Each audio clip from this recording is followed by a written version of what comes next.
काही गोष्टी काळानुसार जुन्या होतात, पण काही गोष्टी ज्या आहेत या विंटेज होतात.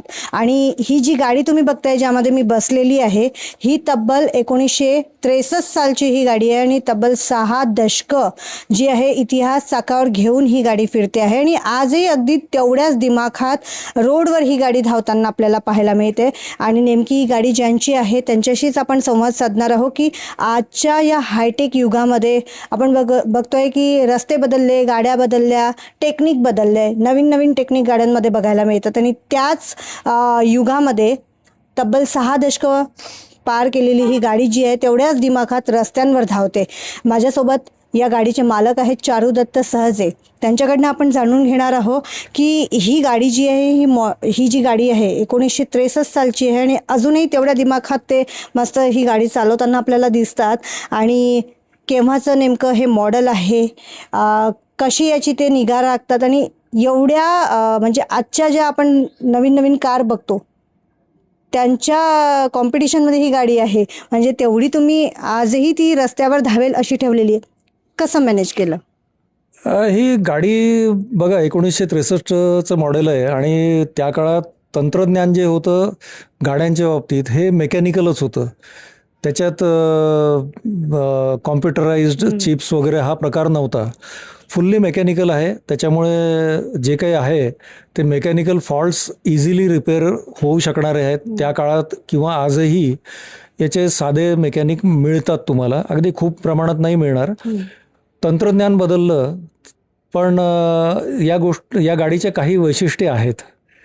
एक विंटेज लुक आहे हिला आणि हिचं स्टेअरिंग डाव्या बाजूला आहे. हे सगळ्यात मोठं वैशिष्ट्य आहे. तर ही भारतामध्ये Mahindra and Mahindra he company सुरुवातीपासून जीप बनवत होती आणि 1969 सालापर्यंत डाव्या बाजूला या गाडीचं स्टेअरिंग होतं. त्या काळातले जे काही भारतात बनणाऱ्या गाड्या होत्या या सगळ्या उजव्या बाजूला स्टेअरिंगच्या होत्या. पण जीप एकमात्र वाहन असं होतं की जे डाव्या बाजूला होतं. कारण याचं ओरिजिन कोलॅबरेशन जे महिंद्रानी केलं ते विलीज सोबत होतं, अमेरिकन कंपनी. तर विलीज डाव्या बाजूला स्टेअरिंग असायचं त्यांचं. 69 सालापर्यंत असं होतं. 70 सालापासून महिंद्रानी स्टेअरिंग त्या बाजूला घेतलं.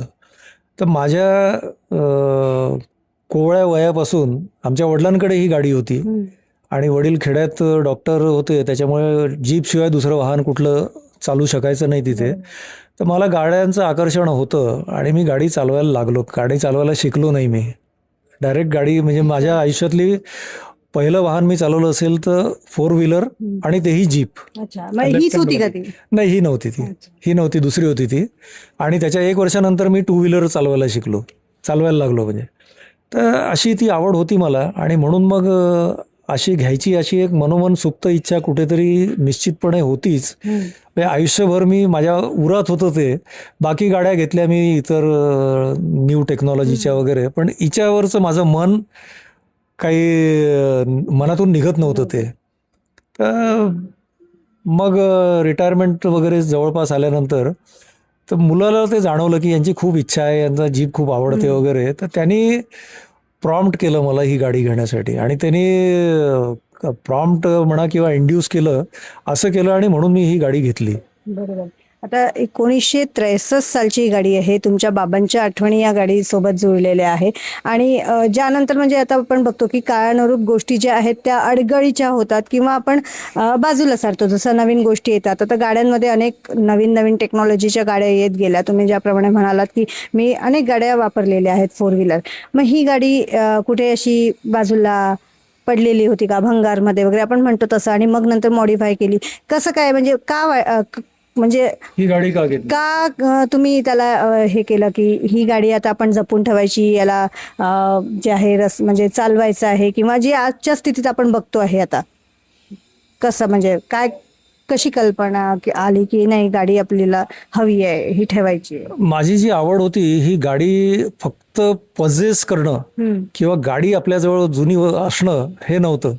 मला ही गाडी चालवायची होती आणि चालवायची आहे अजूनही आणि त्या उद्देशानेच मी घेतली आहे. त्याच्यामुळे ही जेव्हा घेतली तेव्हा रनिंग कंडिशनमध्ये होती. ही भोपाळहून घेतली मी. भोपाळहून मुंबईला मी गाडी चालवत नेली.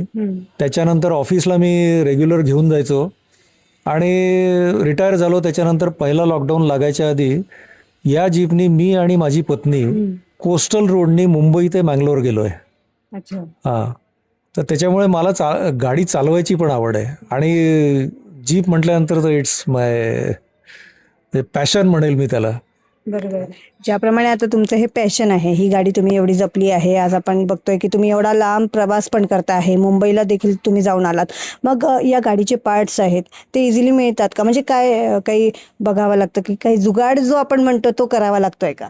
असं काही नाही आहे, कारण Maintenance जे आहे हा मेंटेनन्स म्हणाल या गाडीचं तर फारसं नाही आहे, कारण मेकॅनिकल पार्ट्स आहेत सगळे. याच्यात मुव्हिंग पार्ट्स आहेत, तर कॉम्प्युटराइज किंवा चिप्स हा प्रकार नाही आहे.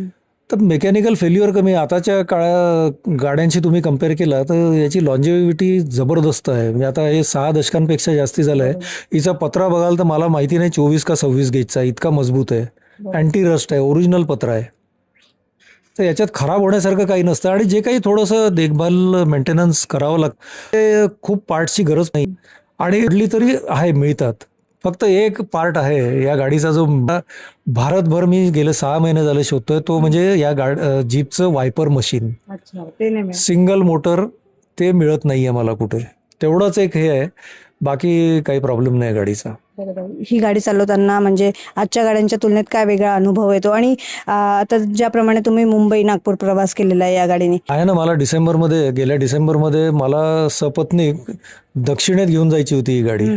पूर्ण दक्षिण भ्रमणाचं रोड ट्रिपची, पण ते काही कारणाने नाही होऊ शकलं. येते आणि भारत भ्रमण करायचं गाडीने. तर ही होती एक जिवंत जागती आठवण. ही केवळ एक विंटेज जीप नाही, तर चारुदत्त सहजे यांनी जपलेला एक अमूल्य वारसा आणि त्यांच्या बाबांच्या भावनांचा जिवंत ठेवा आहे. आजच्या आधुनिक युगातही जुन्या आठवणींना असं मायेनं जपणं खरंच मनाला स्पर्श करणारं आहे. चारुदत्तजींनी सांगितलेला हा प्रवास आणि ही विंटेज जीप तुम्हाला कशी वाटली आम्हाला कमेंटमध्ये नक्की कळवा. आणि अशाच हटके मुलाखती आणि ताज्या घडामोडी बघण्याकरता lokmat.com ला फॉलो करायला विसरू नका. मी क्षितिजा देशमुख, lokmat.com, नागपूर.